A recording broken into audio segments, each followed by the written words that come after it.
To Thruxton and a brand new series of F3 on 4. Now history's in the making here today as we're about to start an exciting new venture in British motorsport, the Power Tour package, where the British Formula 3s, GTs and National Saloons come together to bring you the very best of British racing. Now the man who had pole position for the first race last year is a name now familiar to us all, because he landed a plum seat with Williams Grand Prix in Formula 1. Now, Jenson Button got straight out of one of these Formula 3 cars into the big time, and Martin Haven tells his story. In that first race last year at Donington, Jenson Button was beaten into second place by the eventual champion, Mark Hines. But 2 races later at Thruxton, he posted his first victory in Formula 3. 2 more wins followed, so that he ended the season in 3rd place in the championship. From that promising beginning, he was catapulted into Formula 1 6 weeks ago, landing a magic seat with the top team. At the time, he didn't seem fazed by the huge jump from F3 to F1. I think I've made most of it already in practice and shown that I can do competitive times. Again, I've got to learn the pit stops and everything, but I'm sure there's not going to be any major problems. I'm going to be pushing as hard as I can and do the best job I can. And what about all the interest? I mean, this is just the start. Cameras everywhere, microphones poking up at every nostril. No, I love it at the moment. It's great. Obviously, it's going to be hard over this year, but no, it's what I want to do. Is racing motor racing and be at the top of the sport, and everything that goes with it, I love as well. It's going to get a bit hectic, I think, but no, it's good. Second in the championship last year ahead of Button was the Brazilian Luciano Berti. He's moved from Stewart's Formula 3 team to its Grand Prix partner, now racing as Jaguar, with the job of test driver. He's casting envious glances at Jenson. For sure he's a very good driver. For sure he has a great future ahead of him. I was a bit surprised because he doesn't have enough experience yet, but it would be unfair now to comment on anything. I think he has, depending how good the car is, he has all the chances to do well as a driver. Of course, it's going to be difficult to react to the pressure because he's very young yet. But let's see, the time will tell. With the man who came 4th last year, Christian Colby, now in Formula 3000, 3rd place man Button on the left racing in Grand Prix, and 2nd place man Berti on the right testing there. What about the man who beat them all, champion Mark Hines? Yeah, it didn't really go my way over the winter with 3000. That was the plan, to run in the International 3000 series, but it's a lot of money to raise, and unfortunately we couldn't get it together, and it all ran out of time basically. There's a lot of drivers around with $1 million, all the seats went quickly, so I have to look to the States now to try and do something over there, I think. Any ideas what you might be doing? Well, Indy Lights is the next sort of thing, but obviously with Jenson doing so well in F1 at the moment, that helps me anyway, so you never know. Wouldn't mind doing F1 really. So here they are, the expectant class of 2000. Now there's 1 or 2 familiar faces who are returning for a 2nd or 3rd season, because it can often take that long to gain enough experience before you win the F3 title. So who should we be looking out for to make a mark early on? The highest placed returning driver is Matt Davis. He reached 5th in '99, racing with Fortec. This year he's moved into Button's old seat with Promotechny Renault. Taking Luciano Berti's place at Stewart is the fastest Indian racing driver around, Narain Karthikeyan. He won twice at Brands Hatch in '99, driving for Carlin Motorsport, and finished 6th in the table. Ben Collins had a torrid time in '98 and raced in the Indy Lights Championship in America last year. Finishing 2nd in the table there didn't bring a drive in the Senior Champ Car Series, so he's returned to British F3 with Carlin. Taking on the old-timers is a promising bunch of new boys. Joining Karthikeyan at Stewart is Tomas Scheckter. He dominated the EFTA Euro Series last year and replaces elder brother Toby to maintain father Jody's connection with British F3. Alongside Davis at Promotechny is another champion, Andy Priaulx. After winning the British Hill Climb title, he went on to claim the Renault Spider Championship last year. But the man who's consistently set the fastest times in pre-season testing is 19-year-old Brazilian Antônio Pizzonia. He's taken over Mark Heinz's seat at Manor Motorsport, moving up from winning Formula Renault with John Booth's team last year, something Heinz had done before him.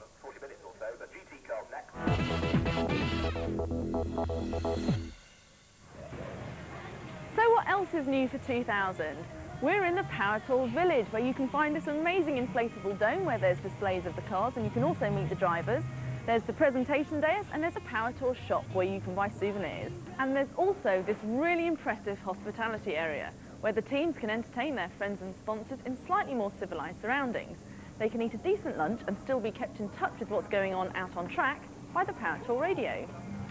And there's another change to our Channel 4 coverage this year. Now that he's semi-retired, John Clelland's going to be with me to tell me about the serious business of racing.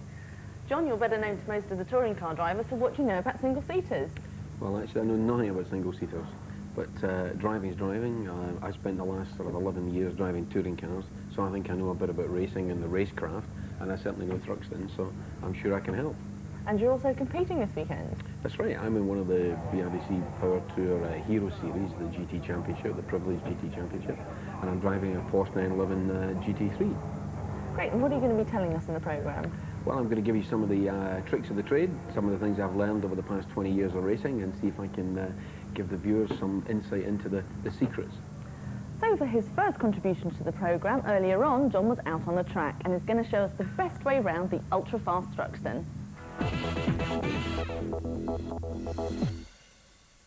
Thruxton is the fastest circuit in the country, and as you come round turn 1, it's absolutely flat out right down to the complex here, which is one of the slowest parts of the circuit.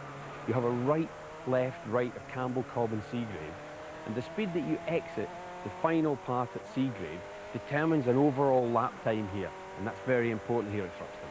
How do I arrive at the complex to make best use of this corner? Well, in a qualifying situation, I would come down the left-hand side of the road here. I'd cut in very tight to the right, down the white line, and give me a good exit speed through the left and the right. In a race situation, slightly different.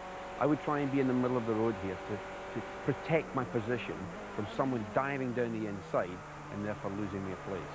One of the other opportunities for overtaking is at the chicane, at the end of the lap. But to get that right, you must come through Church Corner, which is a flat-out six-gear corner, and the speed through there will carry you up the straight and allow you to get right underneath someone and braking on the entry to the chicane. And that's the sort of manoeuvres to watch out for during the race.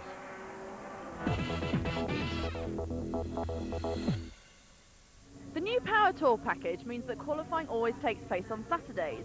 There are 2 qualifying sessions, and it's the faster of the 2 that decides the grid positions. Now, normally the smart money would go on the earlier session being the fastest because it's cooler. But this morning the drivers had to go out in the pouring rain and cope with a drying track, and this afternoon it looks like it's going to be the same. So who's going to make the best of these changeable conditions? On the morning's drying track, qualifying was a lottery. The winning ticket was held by Takuma Sato, taking provisional pole. The Japanese driver shone in the national class last year and had been signed up by a cheerful Trevor Carlin for the new millennium. I knew the track condition as late as possible is a good condition, and I speak to my boss with my radio, and I just final lap done it. Matt Davis was not having it all his own way, finishing no higher than 5th fastest in both sessions. In fact, he was beaten in the end by his rookie partner at Priaulx, Andy Priaulx. He made up 11 places in the afternoon to reach 3rd. I'm absolutely delighted. I must admit I was a little bit concerned after the first session. We were lying in 13th place, but we made the wrong tyre choice, so at least we've rectified the situation. I'm absolutely delighted. I feel like I've won today. Obviously I'm not on the front row, but for my first real F3 race, I'm very, very pleased. Much of the pre-season testing had been wet, so Antônio Pizzonia was expected to take charge. But being pipped in both sessions didn't seem to worry him unduly. Well, to be honest, I'm quite surprised and quite happy as well. I think the team did a great job, and I got held up on the traffic on the last 2 laps.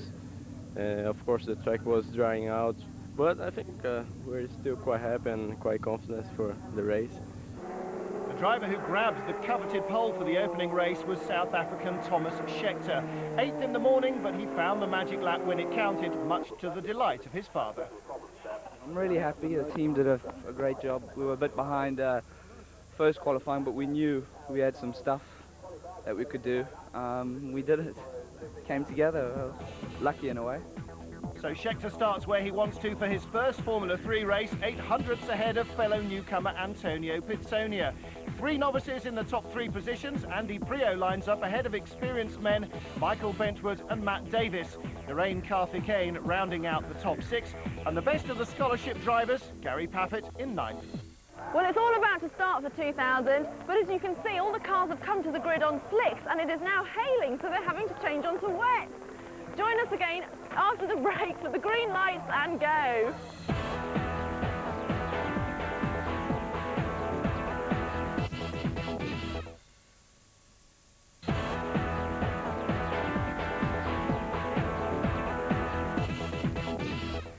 Welcome back to F3 on 4. Now the rain is easing off and Takuma Sato has actually opted to race on slicks. It might even be a dry race. Martin Haven's got the details. The sky may be lightening in the distance, but the crowd aren't being fooled by that. It's still raining on the start-finish line, and only 2 cars gambling on slick tyres as they await the green. Tomas Scheckter closest to camera on pole, Antônio Pizzonia alongside him. Everybody seems to get away cleanly, but Pizzonia much faster than Scheckter. He swamps him around the outside. It's 3 abreast behind them, and Karthikeyan around the outside, making a great start from 6th place on the grid. So the 2 Stewart drivers, one going backwards, one going forwards, now running 2nd and 3rd together. Bad start for Scheckter. Even worse for Argentine Juan Manuel Lopez, Pizzonia's teammate. Pizzonia leads then, Scheckter second, almost on the grass. Karthikeyan there in 3rd place. Priaulx, Bentwood, Davies in the 2nd Renault, O'Connell right behind him. All the spray will make overtaking very difficult, very dangerous. Karthikeyan having a look down the inside. That was O'Connell going inside Matt Davis. No change with the Stewart pair. There's the 2nd Renault. Where's O'Connell? Davis was on his own, and there's the answer. Last year's National Championship class winner. He's out, but Pizzonia leads at the end of lap 1 from the 2 Stewart Racing drivers. Then the Renault pair. Between them, the red and white machine is Michael Bentwood in his 5th season of Formula 3. And oh, what's this? Bentwood has spun, and it looks as though he's just safely been passed by Davis. But goodness me, Bentwood caught out there by standing water surely and has been passed by Gary Paffett and the Yugoslav Milos Pavlovic. Here come the 2 Stewart Racing entries. Karthikeyan, very good in the rain last year. Looks as though he's trying to get past Tomas Scheckter to catch the leader, Antônio Pizzonia, before he escapes. Yellow Renault there is Andy Priaulx. There's his teammate Matt Davis. Gary Paffett right behind him. And Bentwood's already got back past the pale blue car of Pavlovic, so he's picked up 1 spot in the last couple of corners. Still no sign of the rain abating. In fact, if anything, it's coming down heavier. And that means that the 2 drivers on slicks are really in trouble. And here's one of them, Takuma Sato there, and he's got Torshuya Charvanen in the blue car right behind him and looking to pass. Coming to the chicane, the Stewart pair into the braking area that John Cleland was talking about. Is a prime overtaking zone, but Tomas Scheckter has got that one covered. Karthikeyan close, but not close enough behind him. And it's follow my leader, although obviously Karthikeyan might consider himself to be the leader in the Stewart team. Mark Mayle, car number 77, he's already been into the pits with a dead engine, so his race hasn't started too well. Behind him, Craig Fleming, 2nd in the scholarship class, then Warren Carway in that multicoloured Rowan racing machine. Here's Ben Collins, he's in the 2nd Carlin Motorsport car, and he is on slick tyres, really struggling in these conditions, as is his teammates just ahead of them. This is what happened. Sato spinning out as they get to Allard, and they're on a hiding to nothing. If they change tyres now, they're going to lose so much time that they'll never stand any chance. They may as well stick with their slicks. Well, I'm sure they'll be hoping that the weather comes to them, but it may all be too late as Takuma Sato gyrates at the braking point on the fastest part of the circuit. Well, he seems not to have hit anything. The shock absorber cover on the nose of the car's come off, but he'll be okay. Fortec leading Benetton, 2nd drivers, the Italian Gianmaria Bruni leading Dane Nicolas Kiesa. Kiesa winner in Britain in Formula Ford last year, just like Jenson Button, hasn't made his mercurial start in F3 though. Behind the Renaults are Priaulx and Davis, another newcomer, Gary Paffett, 6th place on his maiden drive. And still battling for 9th place, Bruni leading Kiesa. Bruni incidentally beat Pizzonia twice last year in Formula Renault's Euro Cup. And there is Ben Collins. He's pulled off on the exit of Allard. No sign of damage to the car. He seems to be okay. And it looks like Warren Carway's been taking the John Cleland masterclass. Goes inside Mark Mayle, the ex-GT racer, at the chicane. Passes him nice and cleanly. Mayle, incidentally, in his 3rd season of car racing. And there is Ben Collins. Not the start he wanted to his 4th season in Formula 3 after success in the Indy Lights Series in the States last year. But out front, exactly the start that he was looking for, Antônio Pizzonia, pulling out about a 4-second lead now and not feeling any pressure at all. He's really reveling in these conditions. Superb car setup from Manor Motorsport, and he is really making the best of it. Oh, but look out! There is the slow-running Carlin car of Takuma Sato as they pass Ben Collins' other Carlin car. So Pizzonia can find some grip here as they come down into the complex. Sato stays out nice and wide, but that will have held up the leader and held up perhaps some hope to the 2 Stewart drivers. Scheckter in 2nd place, Karthikeyan in 3rd. No hope, I'm afraid, at all for the slick runners. It is still raining heavily, even though the condition of the track seems to be getting slightly less wet. It's still very treacherous indeed if you've got the wrong tyres, and very murky as well. Following closely to another car is going to be extremely difficult. See how far back Karthikeyan has dropped from his teammate, purely because he can't see where he's going well. There are the 2 Renault guys, still in 4th and 5th place, getting past Sato, but again, missing his braking point there, Matt Davis, as he tries to negotiate the slow car, and surely Sato must call it a day, purely on safety grounds. Gary Paffett goes past him, Michael Bentwood close behind, Pavlovich goes by 2, oh, and Sato's off again.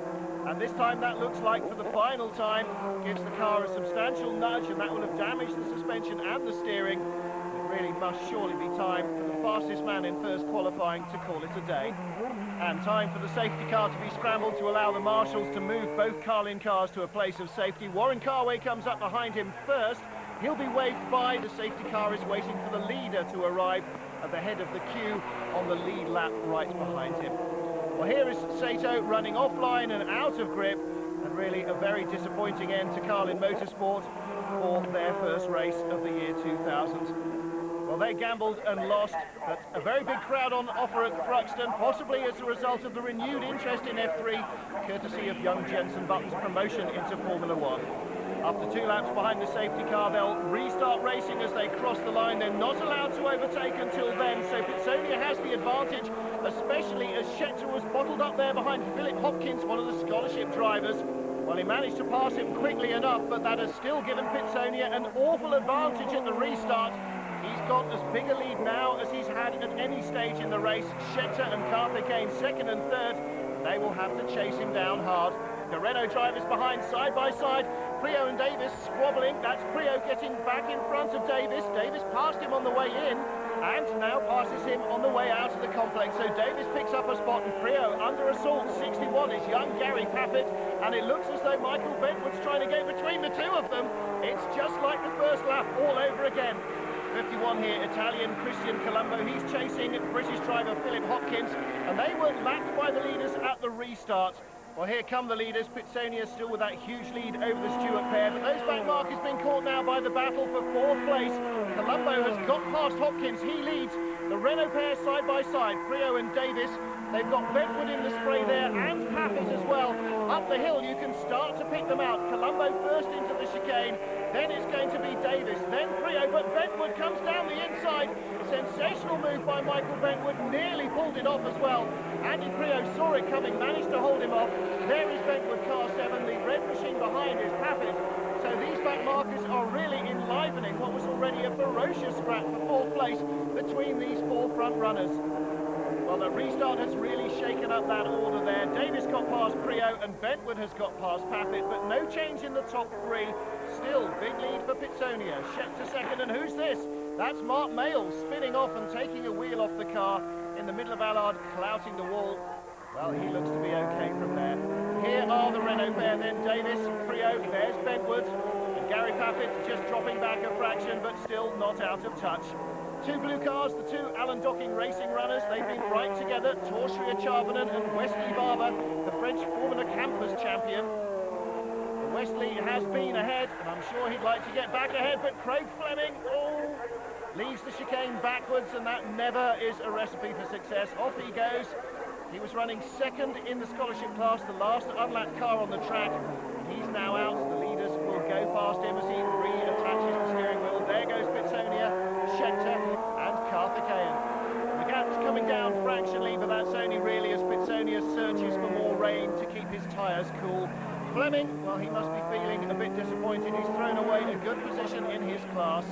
Meanwhile, Paffett all over the back of Michael Bentwood. He's the leader in the scholarship class, is Gary Paffett. Tried to get by under braking, but to no avail. Trying to get a faster drive out of the chicane now. He really is giving Michael Bentwood plenty of aggravation. And there is Pavlovich waiting to pick up the pieces behind them as Pizzonia cruises round on his last lap. Change of place. Well, Barber got through by dint of shortcutting the chicane there ahead of Torshuya Charvanen. Meanwhile, the Manor Motorsport team waiting for their hero, their new hero. Last year it was Mark Hines who won the opening race of the championship and went on to the title. Now it's the opening race of the championship for Brazil's Antônio Pizzonia. Victory within his grasp, safely out of the chicane. The checkered flag is almost inside. The Manor Motorsport boys, new to F3 last year, won the title. Can they do it again? Last lap lunge at the chicane. Around the outside goes Gary Paffett. He makes contact with Bentwood. They both spin. Pavlovich goes through to 6th, but will either of the spinners restart? Yes, Paffett does. He loses another couple of places, but he will continue through to 9th place and to win the scholarship class. Left on the curbs, though, after a very promising start to his season is Michael Bentwood, and Amanda is with John Booth. Congratulations, John. Now, that is a brilliant season opener for you. Yeah, it's fantastic. Couldn't be happier. You know, it's for a novice driver in these conditions, and fantastic for Thomas as well. They both did a great job. I had a start. You know, I couldn't get into first. Antonio got a good start. He went round the outside. You know, then I thought I had a chance. I started catching again. I thought I had a chance when the safety car came out, but then there was a Class B car in front of me. So the first 2 laps he pulled the 2 seconds, and then I just had to catch him back. It's a pity, but well done to Antonio. Well, congratulations. That was quite some race. Thank you very much. Yes, I'm quite happy, quite pleased. It was only my first race in Formula 3, and I think the team did a great job. Yeah, I'm really happy, and that's it, really. So a comfortable win to open Pizzonia's campaign. The Stewart pair, then the Renault pair. Milos Pavlovich inheriting 6th position there at the end. And in the points table, Pizzonia has 20 points, Scheckter 16 as he got the point for fastest lap. Antonio Pizzonia. So congratulations to Antonio Pizzonia for his maiden victory in the debut Formula 3 race. John, what did you make of all that today? Well, Pizzonia I've watched for years in the other formula he's been in. He's the star of the future. He wins in most things that he's been in. For young Paffett there, the BRDC star of tomorrow, I mean, he is a star as well, won his own class. And Scheckter's in there. He's following his father's footsteps, so he's a man to watch, and it's going to make this whole championship fantastic all year. It's going to be worth watching. Great stuff. Well, that's 1 down, 13 to go. The next round's at Cross, and you can catch all the action here in F3 on 4.